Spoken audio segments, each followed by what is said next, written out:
IELTS এর বই ফেলে দিয়ে কি তবে BCS এ মনোযোগ দেওয়ার সময় এলো?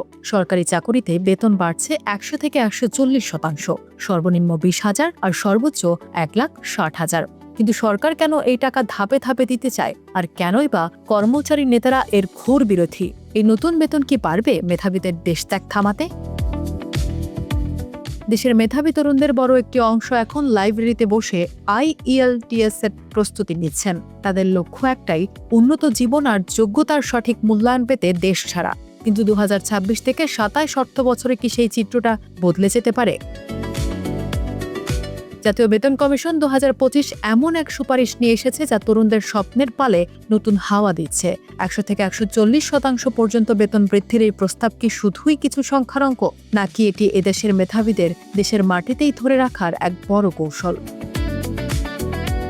বেতন কমিশন সরকারি চাকরির কাঠামোতে আমূল পরিবর্তনের প্রস্তাব দিয়েছে। প্রস্তাব অনুযায়ী বর্তমানে সরকারি কর্মচারীদের যে বেতন কাঠামো আছে তা এক ধাক্কায় দ্বিগুণ বা তারও বেশি করার সুপারিশ করা হয়েছে। এই পরিবর্তনটি এমন এক সময়ে আসছে যখন মুদ্রাস্ফীতির চাপে সাধারণ মানুষের নাভিশ্বাস উঠছে। ফলে তরুণ প্রজন্মের কাছে সরকারি চাকরির আকর্ষণ যে বহুগুণ বাড়বে তা বলাই বাহুল্য। নতুন স্কেলে সর্বনিম্ন মূল বেতন 8,250 টাকা থেকে বাড়িয়ে 20,000 টাকা করার প্রস্তাব দেওয়া হয়েছে। অন্যদিকে সর্বোচ্চ মূল বেতন 78,000 টাকা থেকে বাড়িয়ে করা হচ্ছে 1,60,000 টাকা। এখানে লক্ষ্য করার মতো বিষয় হলো, সর্বনিম্ন ও সর্বোচ্চ বেতনের অনুপাত রাখা হয়েছে 1:8। কি ভারসাম্যপূর্ণ বেতন কাঠামো সামাজিক বৈষম্য কমিয়ে আনতে সাহায্য করবে এবং তরুণ কর্মকর্তাদের একটি সচ্ছল ও মর্যাদাপূর্ণ জীবনের নিশ্চয়তা দেবে। শুধু চাকরিত্বের কথা নয়, কমিশন ভেবেছে অবসরপ্রাপ্তদের নিয়েও। যাদের পেনশন 20,000 টাকার কম, তাদের বেতন 100% বাড়ানোর প্রস্তাব করা হয়েছে। এছাড়া 20তম গ্রেডের টিফিন ভাতা 200 টাকা থেকে বাড়িয়ে 1,000 টাকা এবং বৈশাখী ভাতা 20% থেকে বাড়িয়ে 50% করার সুপারিশ এসেছে। এমনকি প্রতিবন্ধী সন্তান থাকলে মাসিক 2,000 টাকা বাড়তি ভাতার প্রস্তাবটি কমিশনের মানবিক দৃষ্টিভঙ্গিরই বহিঃপ্রকাশ।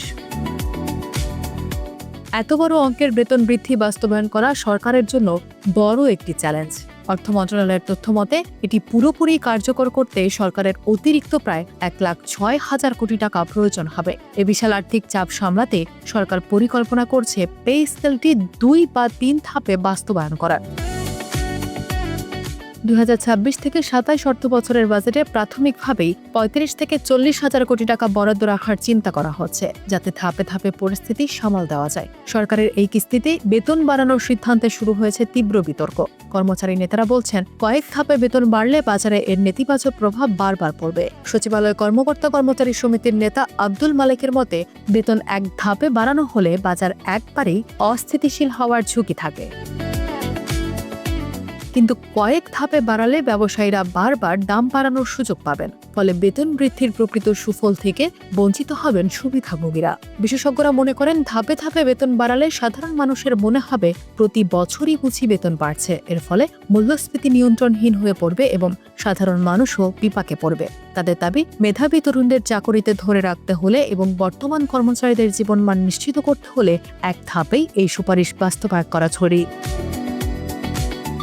BIDS এর মহাপরিচালক ডক্টর AKM এনামুলের হকের মতে, একজন সরকারি কর্মচারী যদি নিজেই দারিদ্র্য সীমার নিচে বাস করেন, তবে তার কাছ থেকে মানসম্মত সেবা আশা করা ভুল। মেধাবী তরুণদের সরকারি চাকরিতে আগ্রহী করতে হলে তাদের আর্থিক অভাব দূর করা প্রধান শর্ত।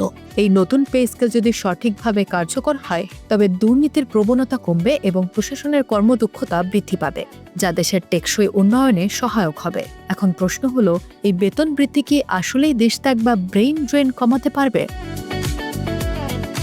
দক্ষ মানুষ দেশ ছাড়ে মূলত আর্থিক অনিশ্চয়তা এবং জীবনযাত্রার নিম্নমানের কারণে। যখন একজন ক্যাডার কর্মকর্তা বা গবেষক দেশে থেকেই একটি সম্মানজনক বেতন এবং উন্নত জীবনের নিশ্চয়তা পাবেন, তখন বিদেশের অনিশ্চিত গন্তব্যের চেয়ে দেশের সেবাকেই তারা প্রাধান্য দেবেন। এই 24 লাখ পরিবারের সচ্ছলতা দেশের অভ্যন্তরীণ বাজারেও ইতিবাচক গতি আনবে।